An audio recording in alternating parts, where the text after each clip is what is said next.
at the expense of taking over, I'm going to chime right in here. So one of the things I believe when we talk about how to provide value, it's going to sound almost rudimentary, but it goes back to understanding and knowing what our value is. We can't provide what we don't have, and we can't have it if we don't know it and can't identify it. Right. So I believe that the first thing that we must do as real estate professionals is to be able to clearly articulate what our value is to a prospect, client, or customer. And I think that I know in my past experience is that I've gotten frustrated with clients, customers, and prospects when they disappeared, but I was not bringing value to the table. And so the reality is I had to check myself and say, this is all on me. I'm wrong. I'm at fault. And then I believe that how do we provide value for clients or customers or prospects so they don't disappear? It goes back to looking at it from the viewpoint of the other party. I believe that we think that we know what our value is to them. And I believe their understanding of what our value or their perception of value is one that's totally different from us.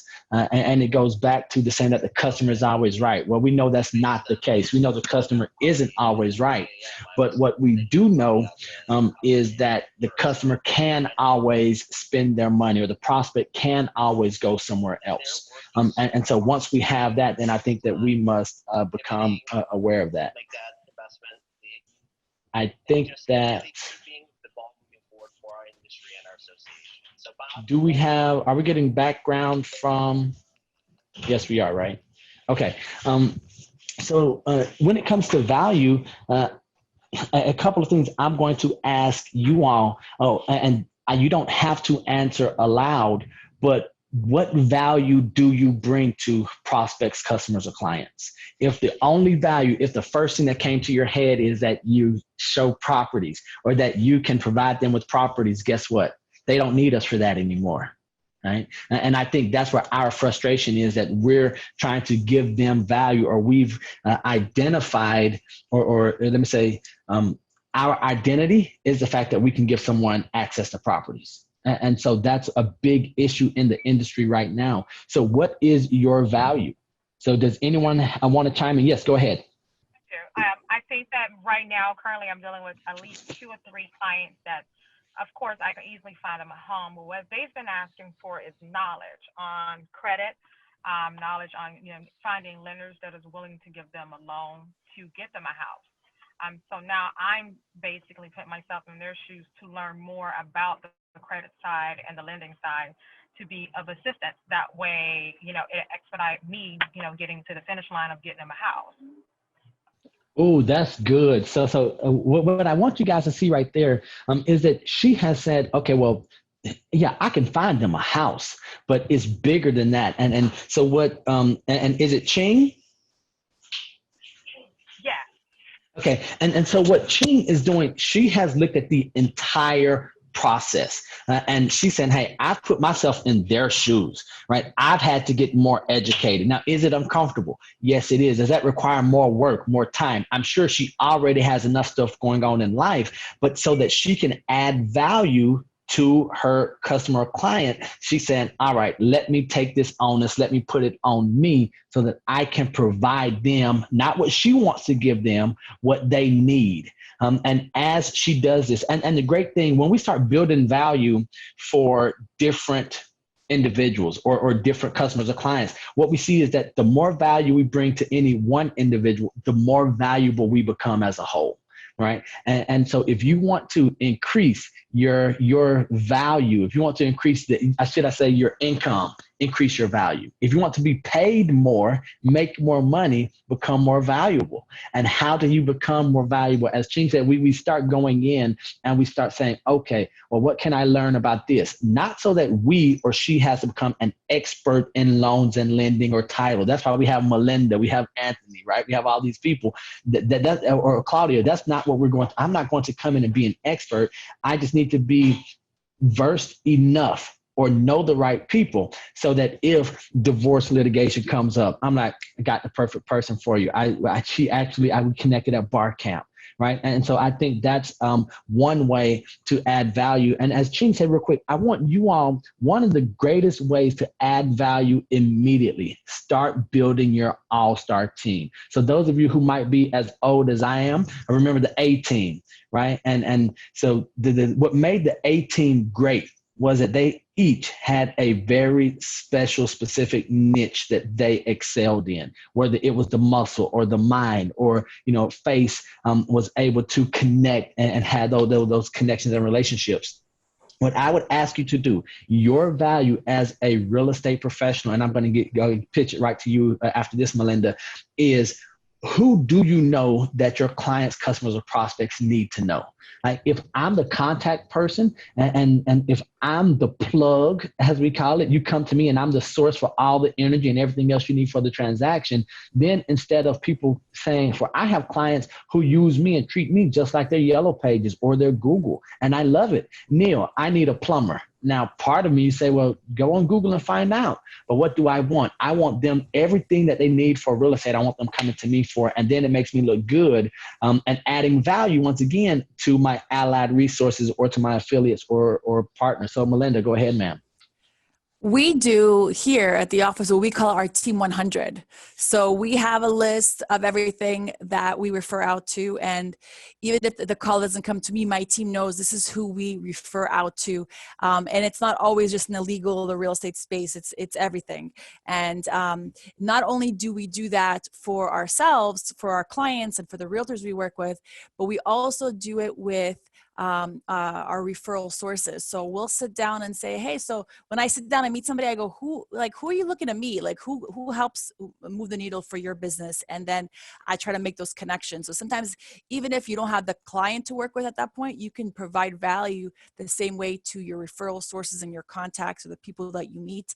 And it's something that I've learned and it's really helped me pivot because you might not always have that referral, or they might not always need to buy a house, but helping them, even with past clients that you already closed, helping them with whatever need they have and being that resource will keep you always in that top level of their mind, that the person to go to. So like people know they need a lawyer, that even if it's not something I do, I'll find you somebody, just tell me what you need.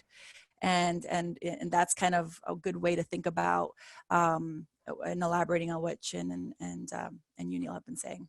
Thank you, Melinda. I want to chime in, guys, here real quick. It's Alfredo. I want to offer just maybe one strategic or tactical piece of advice for the realtors that they can do, and it'll cost them absolutely nothing. And in fact, more recently, it earned me a listing on Miami Beach. And that one thing is that we are in the industry. We're saturated with the knowledge. We know exactly what's going on.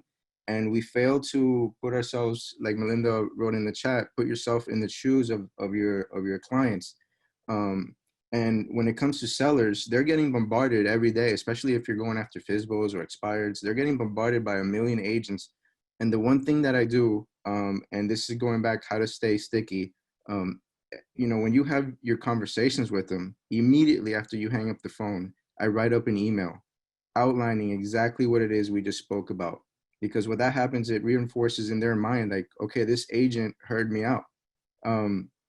And to give you a prime example, a client, they needed to list their house at a specific price. And why? Well, because they wanted to purchase another property in another location of town with a set amount of bedrooms and baths. So, after our conversation, all I did was a simple outline of exactly what it is we spoke on, what their plans were going forward. I sent it back to them, thanking them for their time.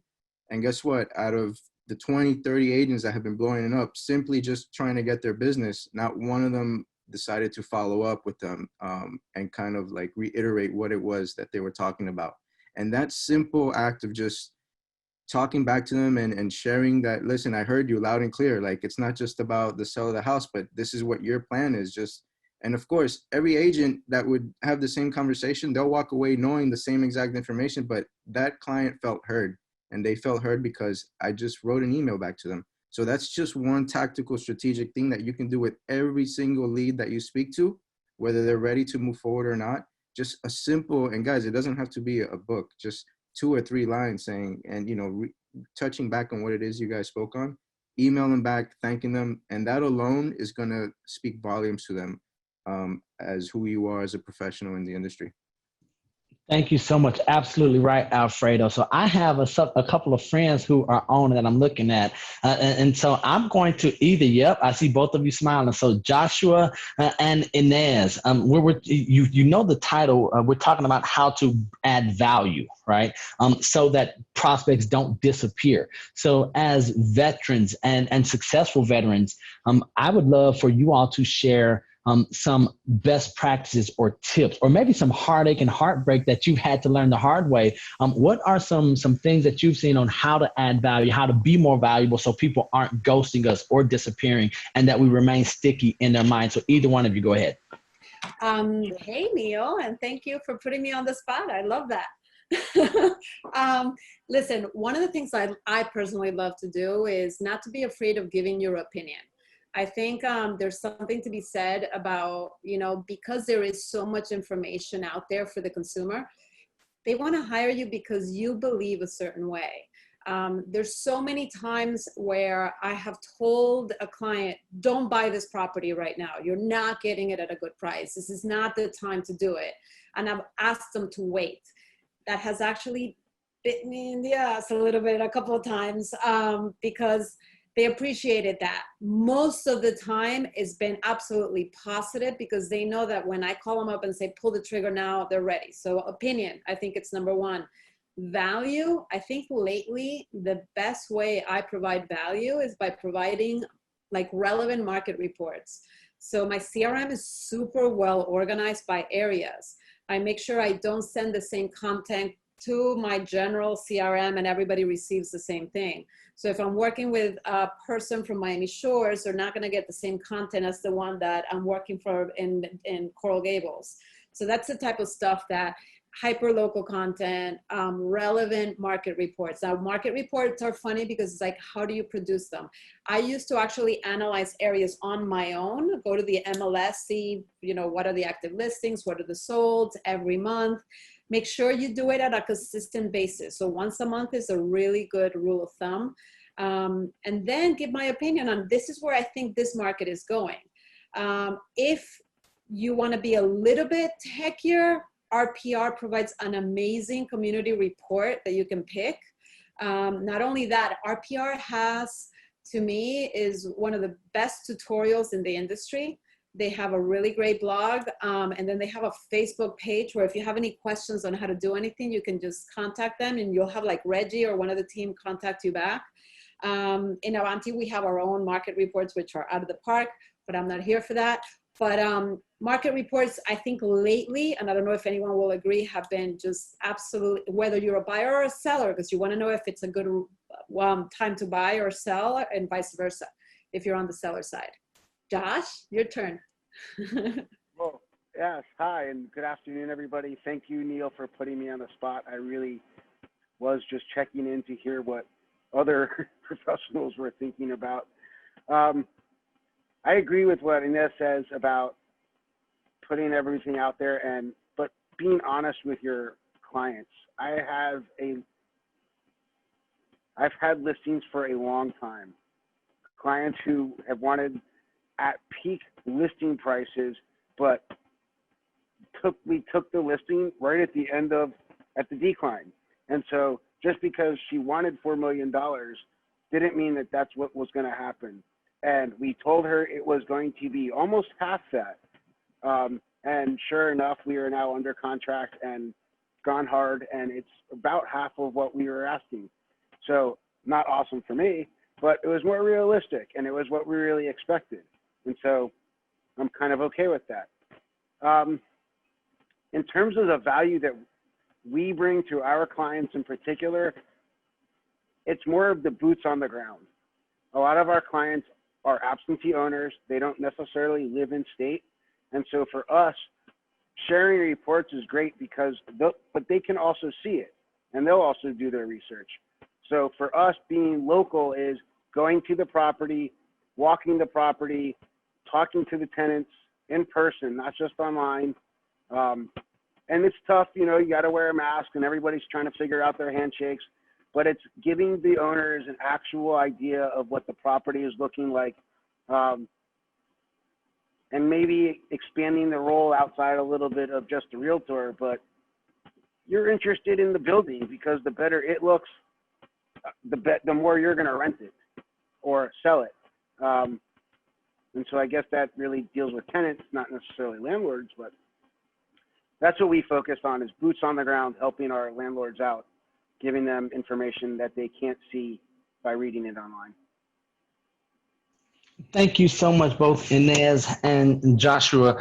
So one thing that I take away every time I have an opportunity to listen to my peers and my colleagues, that I hope that you all do as well, is that the way we add value to different individuals or different segments of our market are going to differ based on who we service.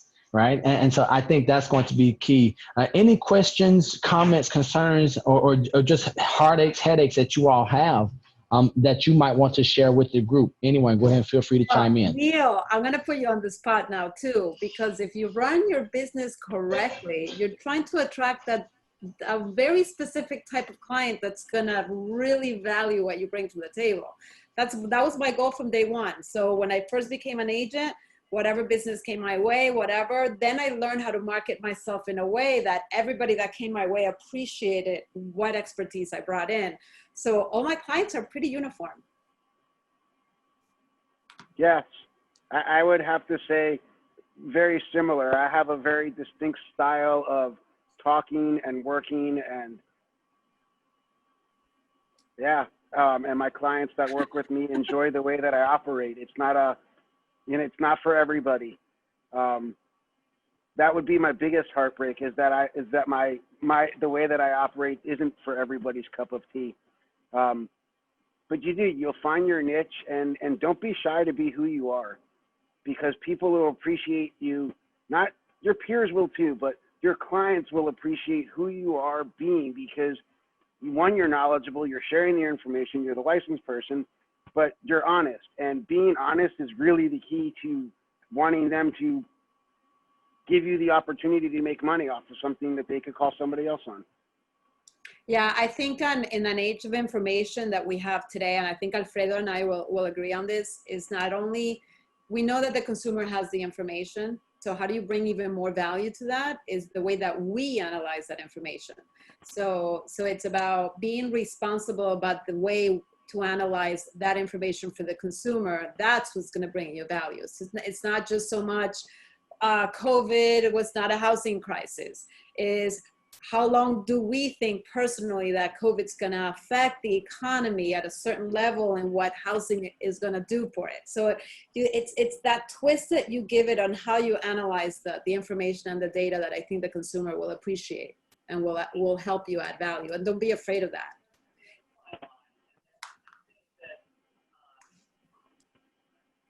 Sorry, I was outside. I got to cool off for a second. I think that the main thing that customers want is confidence. I think that confidence comes from conveying information and showing that you know what you're doing. That's why for me, whenever I'm trying to convey value, there's many different ways in which we can do that. And that's going to vary depending on who the customer is, whether it's a buyer, a seller, an investor, someone looking to renovate. Obviously, the more knowledgeable you are, the better you'll become at dealing with multiple customers, and it depends on your niche as well. But me personally, what I try to do, especially if it's trying to earn somebody's business and trust, is I really want to nail to the point that I'm not there necessarily to do, for the pictures, or I don't want to focus on the day-to-day of what it will be required to do what I need to do to assist them. The main point I always try to convey is that I'm here to basically provide expertise and help them get from point A to point B, or help them achieve whatever they need to achieve. That's really what I try to do from day one. Good stuff, sir. So some of the practical things that I would love to share are maybe some tools that we have to our disposal, right? And I know that Miami Association has fantastic relationships and tools. that we have access to. One of the easiest that I think for adding value to homeowners or potential sellers, or even to my clients who have already purchased, is a system called eProperty Watch. And so I know that I'm always getting or having conversations, either good or bad, based on what the eProperty Watch report and values came in at. So if you all aren't using eProperty Watch, I mean, it might be something that you might want to look at. I know Inez already talked about RPR coming in, and even if it's just setting up searches, excuse me, in the MLS for people to see what's going on in their area, and then interpreting that information. Go ahead, Inez. I have a really great story about eProperty Watch, actually, that you love. So I started testing, because I love testing all these tools. I started testing the tool, and I realized that waterfront properties are really undervalued in eProperty Watch, right? So I was kind of panicking, because one of my clients in one of the areas that I farm, called me like bitching me out. Like, he was so upset that his price was so low on eProperty Watch. And that gave me the opportunity to say, listen, it's an automated system. This is the right opportunity for us to fix the data, see what's happening in your tax records. Let's try to fix this. Long story short, I got the listing. So out of a very negative experience.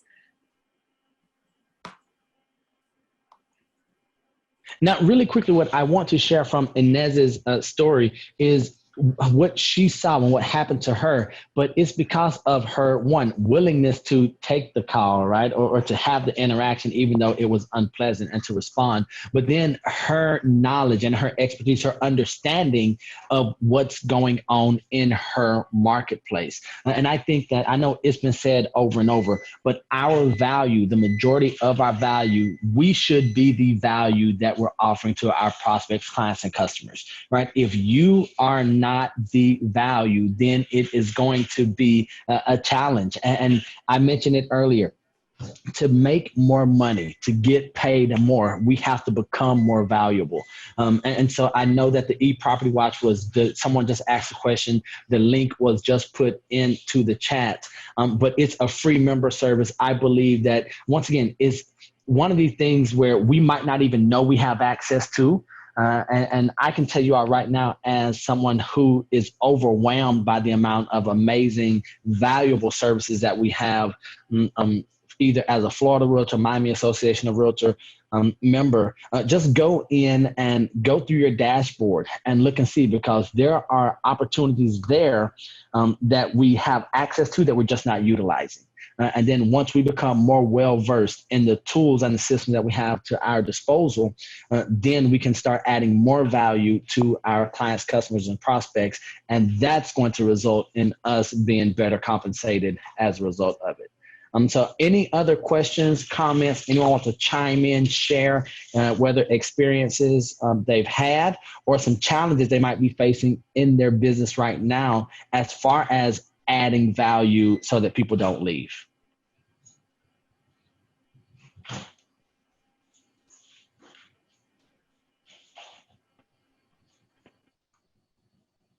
Okay, so since there is silence, one of the things that I am always, looking at and trying to identify when it comes to adding value, how much are you aware of what's not only going on in your market? Because I know we're supposed to be known to be the local experts, but have we looked at a great way? A fantastic opportunity for every one of us on here is to look at what's happening in our feeder markets. And here, being in South Florida, if you're outside of South Florida, then hey, holler at me for some referral connections. But if you're here in South Florida, have we looked at our feeder markets? Do we know what's going on in cities or states outside of what we're used to every day?